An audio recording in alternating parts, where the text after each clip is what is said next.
So if you want to secure your accounts properly in Bitwarden in 2026, yeah, turning on two-factor authentication is one of the smartest things you can do. It adds an extra layer of protection even if your password gets stolen.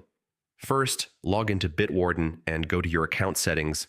Then, open the security section where all authentication options are located.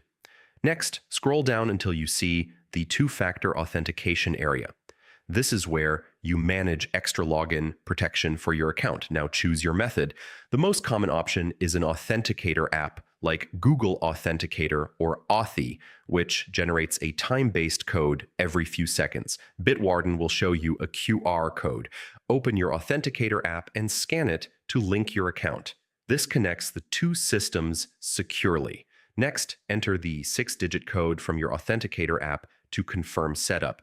This step makes sure everything is working correctly. Now download or save your backup codes. These are super important. If you lose your phone, they're the only way back into your account, and that's it.